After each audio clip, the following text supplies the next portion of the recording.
Good morning students.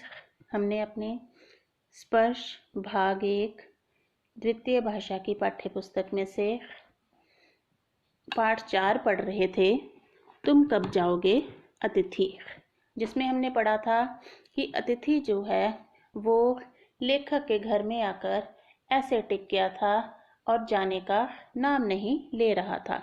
चौथा दिन था। लेखक ने उसका खूब आदर सत्कार किया, लेकिन अपने मन में यही सोच रहा था बार बार कि इतने दिन हो गए अतिथि जाने का नाम नहीं ले रहा। आशा थी कि दूसरे दिन किसी रेल से एक शानदार मेहमान नवाजी की छाप अपने हृदय में ले तुम चले जाओगे। हम तुमसे रुकने के लिए आग्रह करेंगे, मगर तुम नहीं मानोगे और एक अच्छे अतिथि की तरह चले जाओगे। पर ऐसा नहीं हुआ। आगे हमने देखा कि दूसरे दिन लेखक ये सोच रहा था कि एक शानदार मेहमान नवाजी की छाप, जो हमने उसका इतना स्वागत किया, उसे अपने हृदय में लेकर अगले दिन चले जाओगे। परंतु अतिथि अगले दिन भी नहीं गया। मगर तुम नहीं मानोगे और एक अच्छे अतिथि की तरह चले जाओगे। पर ऐसा नहीं हुआ। दूसरे दिन भी तुम अपनी अतिथि सुलभ मुस्कान लिए घर में ही बने रहे। हमने अपनी पीड़ा पी ली और प्रसन्न बने रहे। स्वागत सत्कार के जिस उच्च बिंदु पर हम तुम्हें ले जा चुके थे, वहां से नीचे उतर हमने फिर दोपहर के भोजन को लंच की गरिमा प्रदान की। गरिमा गौरव। इस पैरे में भी ये प्रश्न निकल सकता है कि दूसरे दिन मेहमान का किस प्रकार स्वागत किया गया। तो इसके उत्तर में आप लिख सकते हो, उसे दोपहर के समय फिर से अच्छा भोजन कराया गया। रात को उसे सिनेमा दिखाने के लिए भी लेकर गया और रात्रि को तुम्हें सिनेमा दिखाया। हमारे सत्कार का ये आखिरी छोर था, जिससे आगे हम किसी के लिए नहीं बढ़े। इसके तुरंत बाद भावभीनी विदाई का वह भीगा हुआ क्षण आ जाना चाहिए था, जब तुम विदा होते और हम तुम्हें स्टेशन तक छोड़ने जाते, पर तुमने ऐसा नहीं किया। ये प्रश्न भी आ सकता है कि लेखक मेहमान को किस प्रकार विदा करना चाहता था। तो आंसर में लिख सकते हो कि लेखक मेहमान को बड़े भावपूर्ण ढंग से विदा करना चाहता था। वह चाहता था वह उसे छोड़ने के लिए स्टेशन तक जाए और प्रेम पूर्वक फिर से आने के लिए कहे। तीसरे दिन की सुबह तुमने मुझे कहा, मैं धोबी को कपड़े देना चाहता हूँ। ये आघात अप्रत्याशित था। आघात, चोट, अप्रत्याशित, असहनीय, और इसकी चोट मार्मिक थी। यह भी प्रश्न आपको आ सकता है, कौन सा आघात अप्रत्याशित था और क्यों। इसके उत्तर में लिख सकते हो कि तीसरे दिन अतिथि को चले जाना चाहिए था, परंतु उसने जाने की बजाय धोबी से कपड़े ढुलवाना चाहता था। इसका साफ अर्थ था कि वह अभी और कुछ दिन रहेगा। लेखक के दिल पर ये आघात अप्रत्याशित था। उसने कभी भी ऐसी आशा नहीं की थी कि वह इस तरह आकर उसके घर ही जम जाएगा। तुम्हारे सामीप्य की वेला समय एकाएक यूं रबड़ की तरह खिंच जाएगी, इसका मुझे अनुमान ना था। पहली बार मुझे लगा कि अतिथि सदैव देवता नहीं होता, वह मानव और थोड़े अंशों में राक्षस भी हो सकता है। इस तरह तीसरे दिन भी जब अतिथि अपने कपड़े धोबी से धुलवाना चाहता था, तो ये चोट, ये आघात जो था वो लेखक के लिए असहनीय था, क्योंकि वह ये नहीं चाहता था कि अतिथि और दिन उसके घर रुके। अब उसे अतिथि देवता नहीं राक्षस लग रहा था। इसमें आप लिख सकते हो कि अतिथि कब देवता और कब राक्षस हो जाता है? इसके उत्तर में आप लिख सकते हो कि अतिथि अगर थोड़े दिनों के लिए रहे तो वह देवता लगता है, लेकिन अगर टिक कर ही वहीं पर ही बैठ जाए तो वह अतिथि देवता की जगह राक्षस लगने लगता है।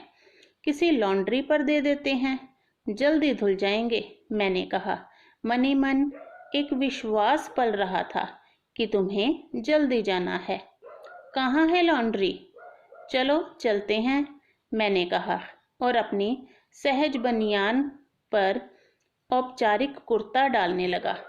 कहाँ जा रहे हैं? पत्नी ने पूछा। इनके कपड़े लॉन्ड्री पर देने हैं, मैंने कहा। मेरी पत्नी की आंखें एकाएक बड़ी बड़ी हो गई। मतलब उसकी पत्नी को बहुत गुस्सा आ गया। आज से कुछ बरस पूर्व उनकी ऐसी आंखें देख मैंने अपने अकेलेपन की यात्रा समाप्त कर बिस्तर खोल दिया था, पर अब जब वे ही आंखें बड़ी होती हैं तो मन छोटा होने लगता है। वे इस आशंका और भय से बड़ी हुई थी कि अतिथि अधिक दिनों तक ठहरेगा। आगे बताया गया है कि अतिथि अपने कपड़े धुलवाना चाहता था। लेखक ने कहा कि किसी लॉन्ड्री पर दे देते हैं, जल्दी धुल जाएंगे। तो अतिथि कहता है लॉन्ड्री कहाँ है? इतने में पत्नी पूछती है कि कहाँ जा रहे हैं। जब लेखक बताता है कि इनके कपड़े धुलवाने के लिए देने हैं तो उनकी पत्नी की आंखें बड़ी बड़ी हो जाती है। मतलब उसे बहुत गुस्सा आ जाता है। अब उसे लगता है कि अतिथि और दिन उसके घर ठहरेगा और आशंका निर्मूल नहीं थी। अतिथि, तुम जा नहीं रहे? लॉन्ड्री पर दिए कपड़े धुल कर आ गए और तुम यहीं हो। तुम्हारे भरकम शरीर से सलवटें पड़ी चादर बदली जा चुकी। सलवटें मुड़ने के निशान, जैसे ये प्लेन है, इसको अगर ऐसे करके कर दें तो ये मुड़ने के निशान जहाँ पर पड़ जाते हैं, ये उसे बोलते हैं सलवटें। और तुम यहीं हो। तुम्हें देखकर फूट पड़ने वाली मुस्कुराहट धीरे धीरे फीकी पड़कर अब लुप्त हो गई है। ठहाकों के रंगीन गुब्बारे जो कल तक इस कमरे के आकाश में उड़ते थे, ये भी प्रश्न आ सकता है, आशय स्पष्ट करो कि ठहाकों के रंगीन गुब्बारे जो कल तक इस कमरे के आकाश में उड़ते थे अब दिखाई नहीं पड़ते, कारण बताओ। तो इसका भी उत्तर यही होगा कि अतिथि जब पहले आया था तो वे कई तरह के हंसी मजाक करते थे, आपस में कई बातें करते थे, चुटकुले सुनाते थे। उसके बाद अब सारी बातें कर लेने के बाद अब उनके पास कुछ नहीं बचा बातें करने के लिए, क्योंकि अब लेखक को अतिथि बोझ लगने लगा था। बातचीत की उछलती हुई गेंद चर्चा के क्षेत्र के सभी कोनलों से टप्पे खाकर फिर सेंटर में आकर चुप पड़ी थी। सारी बातचीत कर ली थी, सारी तरह की उन्होंने आपस में बातें कर ली थी। अब उनकी सारी बातें खत्म हो गई थी। वह बातचीत की जो गेंद थी वह भी टप्पे खाकर सेंटर में आकर चुप होकर पड़ी हुई थी। अब इसे ना तुम हिला रहे हो ना मैं।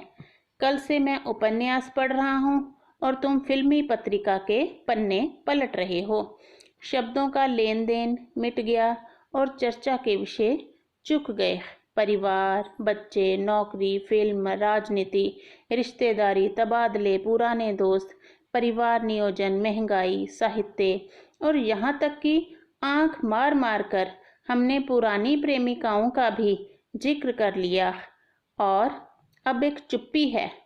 सौहार्द अब क्षण क्षण बोरियत में रूपांतरित हो रही है। सौहार्द, मित्रता रूपांतरित बदल रही है। भावनाएं गालियों का स्वरूप धारण कर रही हैं, पर तुम जा नहीं रहे। किस अदृश्य गोंद से तुम्हारा व्यक्तित्व यहाँ चिपक गया है, मैं इस भेद को सपरिवार नहीं समझ पा रहा हूँ। बार बार ये प्रश्न उठ रहा है, तुम कब जाओगे अतिथि? इस तरह से यहाँ ये बताया गया है कि कि वह अतिथि जब उसके कपड़े लॉन्ड्री से धुलकर भी आ जाते हैं तो लेखक अपने मन में सोचकर उसे कहता है कि अब तो तेरे भारी भरकम शरीर से इस चादर के ऊपर भी सलवटें पड़ गई हैं, इस पर भी बट पड़ गए हैं, जैसे वो मुड़ जाती है, मुड़ने के निशान आ गए हैं। तुम्हें देखकर हम जो मुस्कुरा देते थे, अब तो वह मुस्कुराहट भी हमारी फीकी पड़ गई है। किसी तरह की कोई बातचीत भी अब हमारे बीच में नहीं रह गई है। हमने हर तरह की बातचीत आपस में कर ली है, लेकिन तुम किस गोंद से हमारे घर आकर चिपक गए हो, जिसके कारण तुम जाने का नाम नहीं ले रहे। हमारा तो बार बार यही प्रश्न उठ रहा है हमारे मन में कि तुम कब जाओगे अतिथि। इस तरह से ज़्यादा प्रश्नों के उत्तर निकालने की कोशिश करिए। ये भी प्रश्न बन सकता है कि ठहाकों के रंगीन गुब्बारे जो कल तक इस कमरे के आकाश में उमड़ रहे अब दिखाई नहीं देते, कारण बताओ। बातचीत की उछलती गेंद चर्चा के ये भी आपको प्रश्न आ सकता है। इसके भी उत्तर जो है वो आपको बनाने आने चाहिए। जो आपको प्रश्नों के उत्तर बनाने नहीं आएंगे वो जब आपकी डाउट क्लासेस लगेगी जूम क्लास में फ्राइडे और सैटरडे, जब मैंने आपको टाइम दिया शाम को 5 बजे का, तब आप उसमें ये डाउट क्लासेस में आप अपने सभी डाउट्स पूछ सकते हो। आज के लिए इतना ही। धन्यवाद।